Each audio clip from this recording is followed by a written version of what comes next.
Assalamualaikum warahmatullahi wabarakatuh, Bu Erna. Waalaikumsalam warahmatullahi wabarakatuh. Ada apa Bu Intan? Kok tumben? Iya Bu Erna. Sebelumnya gimana kabarnya Bu Erna? Alhamdulillah baik. Saya bersama keluarga baik-baik saja. Bagaimana dengan Bu Intan? Saya juga sehat Bu. Jadi begini Bu Erna. Tujuan saya ke sini hari ini ingin melakukan wawancara kepada Bu Erna selaku kepala sekolah dari TK PGRI 4 Donomulyo. Monggo, wawancara apa yang diperlukan? Kalau saya bisa bantu, akan saya bantu. Begini Bu, jadi wawancara ini nanti untuk memenuhi tugas saya dalam program Guru Penggerak terkait proses pengambilan keputusan berdasarkan nilai-nilai kebajikan sebagai seorang kepala sekolah. Iya Bu Intan, nanti akan saya jawab berdasarkan pengalaman dan analisis saya selaku kepala sekolah. Ya, saya mulai untuk pertanyaan yang pertama ya Bu. Jadi selama ini bagaimana Ibu selaku kepala sekolah dapat mengidentifikasi kasus-kasus yang ada di sekolah itu termasuk dilema etika atau bujukan moral?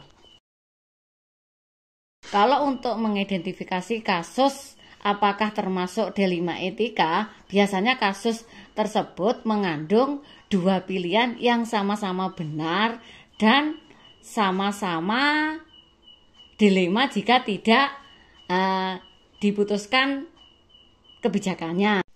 Jadi dilema etika itu terjadi ketika Ibu itu menghadapi kasus yang pilihannya itu ada dua tapi sama-sama berat gitu ya Bu ya, sama-sama benar kalau mau diputuskan. Jadi Ibu merasa bingung dan dilema untuk menentukan pilihan begitu ya.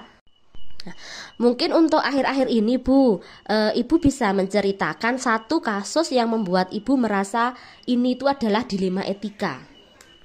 Oh iya Bintan, saya pada PPDB tahun ajaran 2024-2025 ini mempunyai kasus yang amat sangat berat bagi saya.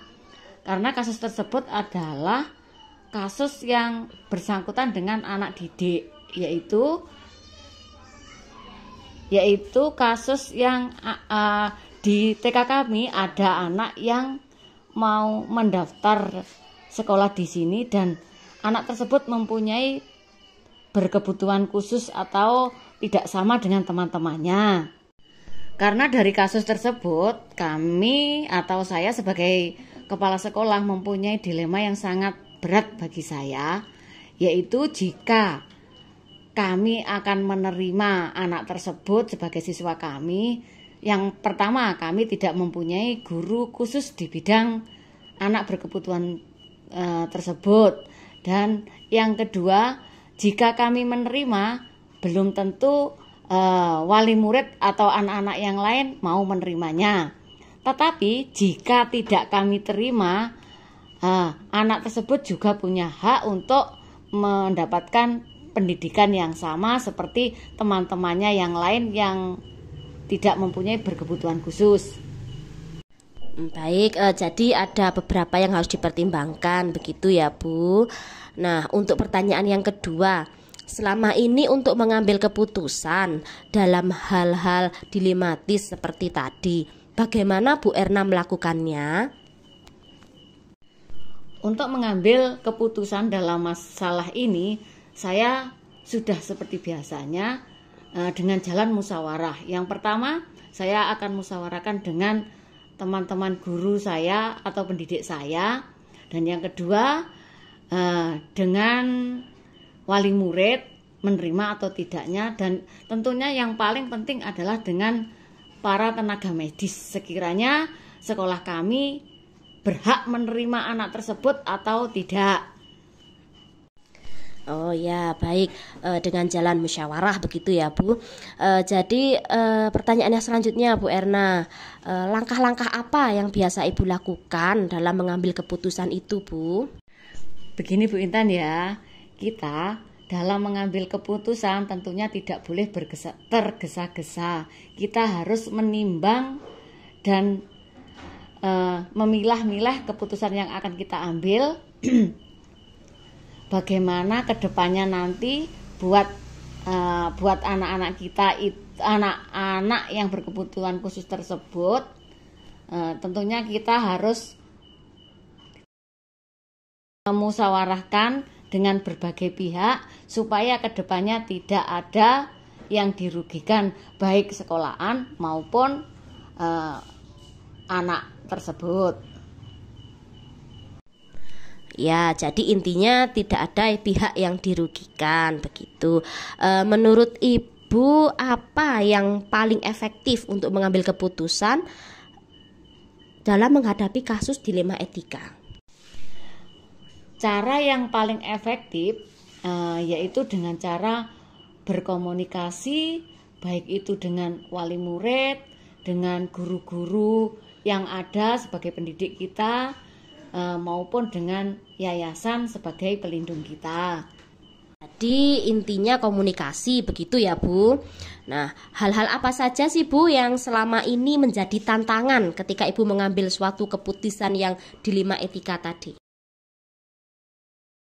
Tantangan itu sudah pasti ada Bu Itan. Setiap permasalahan atau setiap tahun ajaran pasti kita mempunyai tantangan. Untuk kali ini tantangan yang amat sangat saya hadapi yaitu komplain dari wali murid yang lain yang anaknya tidak memiliki kebutuhan khusus. Yang kedua, karena kami tidak mempunyai guru khusus bagi anak yang memiliki kebutuhan khusus tersebut. Terus yang selanjutnya bagaimana kita bisa meyakinkan kepada siswa-siswi yang lain untuk tidak membeda-bedakan bahwa anak tersebut adalah sama-sama anak yang cerdas dan mempunyai hak yang sama untuk belajar di sekolah kita ini. Jadi ada berbagai tantangan ya Bu, mulai dari wali muridnya, terus kemudian dari gurunya sendiri, dan juga dari murid yang ada di sekolah juga. Tadi ada 3 tantangan begitu ya. Nah, terus kemudian dalam menyelesaikan suatu permasalahan, Ibu apakah ada jadwal tertentu atau langsung diselesaikan saat itu juga? Kalau masalah penjadwalan atau penjawaban tentang kasus tersebut, kita harus melihat kasusnya dulu Bu Intan.